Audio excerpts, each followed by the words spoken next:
ಇತ್ತೀಚೆಗೆ ರಾಜ್ಯ ಸರ್ಕಾರ ಅಡಿಕೆಯಿಂದ ತಯಾರಾಗುವಂಥ ಗುಟ್ಕಾ ಮತ್ತು ಪಾನ್ ಮಸಾಲವನ್ನು ಕರ್ನಾಟಕ ರಾಜ್ಯದಲ್ಲಿ ಬ್ಯಾನ್ ಮಾಡುವಂಥ ಒಂದು ನೋಟಿಫಿಕೇಷನ್ನ ಹೊರಡಿಸಿದೆ. ಇದರಿಂದಾಗಿ ಅಡಿಕೆ ಬೆಳೆಗಾರರು ಭಾಳ ತಲ್ಲಣ ವ್ಯಕ್ತಪಡಿಸಿದ್ದಾರೆ. ಇಡೀ ರಾಜ್ಯದಲ್ಲಿ ಬೆಳೆಯುವಂಥ ಅಡಿಕೆಯ ಮಾರುಕಟ್ಟೆ ಬಿದ್ದು ಹೋಗುವಂಥ ಒಂದು ಪರಿಸ್ಥಿತಿ ನಿರ್ಮಾಣ ಆಗಿದೆ.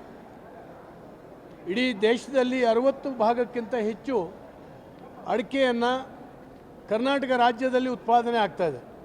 ಸುಮಾರು 5 ಲಕ್ಷಕ್ಕಿಂತ ಹೆಚ್ಚು ಕುಟುಂಬಗಳು, ಸುಮಾರು 10 ಲಕ್ಷಕ್ಕಿಂತ ಹೆಚ್ಚು ಅಪ್ರತ್ಯಕ್ಷವಾಗಿ ಇದರ ಮೇಲೆ ಅವಲಂಬಿತ ಕುಟುಂಬಗಳು, ಇವರೆಲ್ಲರ ಜೀವನಾಧಾರ ಇವತ್ತು ಅಡಿಕೆ ಆಗಿದೆ. ಸುಮಾರು 12 ಜಿಲ್ಲೆಗಳಲ್ಲಿ ಅಡಿಕೆಯನ್ನು ಬೆಳೆಯುವಂಥ ಪ್ರದೇಶ ವಿಸ್ತರಣೆ ಆಗ್ತಾಯಿದೆ. ಇಂಥ ಸಂದರ್ಭದಲ್ಲಿ ಅಡಿಕೆಗೆ ರಕ್ಷಣೆ ಕೊಡಬೇಕು, ಅಡಿಕೆ ಬೆಳೆಗಾರರನ್ನು ರಕ್ಷಣೆ ಮಾಡಬೇಕು.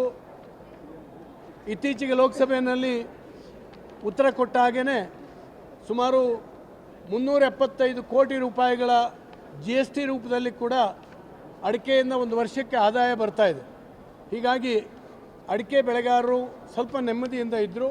ಹಾಗಾಗಿ ಅಡಿಕೆ ಬೆಳೆಗಾರ ರಾಜ್ಯವೇ ಆಗಿದ್ದರಿಂದ ಇಲ್ಲಿ ಇದನ್ನು ಬ್ಯಾನ್ ಮಾಡುವಂಥ ಪ್ರಯತ್ನಗಳನ್ನು ಮಾಡಬಾರ್ದು. ಯಾಕೆಂದರೆ ನಾವು ಅಡಿಕೆಗೆ ಪರ್ಯಾಯವಾಗಿರ್ತಕ್ಕಂಥ ಮಾರ್ಗವನ್ನು ಕಂಡುಹಿಡಿಯುವವರೆಗೆ ಅಡಿಕೆ ಬೆಳೆಗಾರರಿಗೆ ರಕ್ಷಣೆ ಬೇಕು. ಗುಟ್ಕಾಗೆ ಅಡಿಕೆ ಹೋದ್ರ ಮೇಲೆ ಬೆಳೆಯ ವಿಸ್ತಾರ ಆಗಿದೆ ಅನ್ನುವಂಥದ್ದನ್ನ ಇವತ್ತು ಮಾನ್ಯ ಮುಖ್ಯಮಂತ್ರಿಗಳಿಗೆ ಅರಿಕೆ ಮಾಡಿಕೊಟ್ಟಿವಿ. ನಾವು ಎಲ್ಲ ಪಕ್ಷಗಳ ಶಾಸಕರು, ಅದು BJP, ಕಾಂಗ್ರೆಸ್ಸು, JDS ಎಲ್ಲ ಪಕ್ಷದ ಶಾಸಕರುಗಳು ಕೂಡ ಮನವಿಗೆ ಸಿಗ್ನೇಚರ್ ಹಾಕಿ ಎಲ್ಲರೂ ಕೂಡ ಒಕ್ಕೊರಲಿನ ಬೇಡಿಕೆಯನ್ನು ಇಟ್ವಿ. ಅಡಿಕೆ ಬೆಳೆಗಾರರಿಗೆ ಹಾನಿ ಆಗದಿದ್ದಂಥ ರೀತಿಯಲ್ಲಿ ರಕ್ಷಣೆ ಕೊಡಬೇಕು ಅಂತ ಹೇಳಿದ್ದೇವೆ. ಮಾನ್ಯ ಮುಖ್ಯಮಂತ್ರಿಗಳು ಸಾನುಭೂತಿಯಿಂದ ಅದನ್ನು ಕೇಳಿ ಖಂಡಿತವಾಗೂ ಅಡಿಕೆ ಬೆಳೆಗಾರರಿಗೆ ತೊಂದರೆ ಮಾಡೋದಿಲ್ಲ ನಮ್ಮ ಸರ್ಕಾರ ಅನ್ನುವಂಥ ಮಾತನ್ನು ಇವತ್ತು ಹೇಳಿ ಮನವಿಯನ್ನು ಸ್ವೀಕಾರ ಮಾಡಿದ್ದಾರೆ. ಅಧಿಕಾರಿಗಳ ಜೊತೆಯಲ್ಲಿ ಮಾತನಾಡಿ ಅದನ್ನು ಸೆಟ್ಲ್ ಮಾಡ್ತೀನಿ ಅನ್ನುವಂಥ ಮಾತನ್ನು ಕೂಡ ಈಗಾಗಲೇ ಹೇಳಿದ್ದಾರೆ. ಮನವಿ ಕಾಪಿ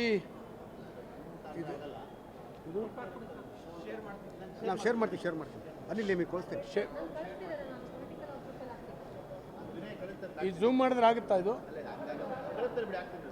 ನಾನು ನಿಮ್ಗೆ ಕಳಿಸ್ತೀನಿ. ಪೇಪರ್ ಕಟ್ಟಿಂಗ್ ಅದು ಒಂದು ಮಾತ್ರ ಬಂದಿದೆ. ಇದು ಹೌದೌದು, ಎಲ್ಲ ಒಟ್ಟಿಗೆ ಭೇಟಿಯಾಗಿದ್ದೀವಿ. ನಾವೀಗ ಭೇಟಿಯಾಗಿ ಅವ್ರ ಚೇಂಬರ್ನಲ್ಲಿ ಮನವಿ ಕೊಟ್ಟು ಇಲ್ಲ, ಕಸ್ತೂರಿ ರಂಗನ್ ವರದಿಯ ಬಗ್ಗೆನೂ ಕೂಡ ಮಾನ್ಯ ಮುಖ್ಯಮಂತ್ರಿಗಳನ್ನ ಸೋಮವಾರ ದಿನ ನಾವು ಭೇಟಿಯಾಗಿ ತಕರಾರು ಹಾಕಬೇಕು ಅಂತ ಹೇಳ್ತೇವೆ. ಯಾಕಂದರೆ ಕಸ್ತೂರಿ ರಂಗನ್ ವರದಿ ಜಾರಿ ಆದರೆ ಪಶ್ಚಿಮ ಘಟ್ಟದ ಭಾಗದಲ್ಲಿರ್ತಕ್ಕಂಥ ಜನರಿಗೆ ತುಂಬ ತೊಂದರೆ ಆಗ್ತದೆ.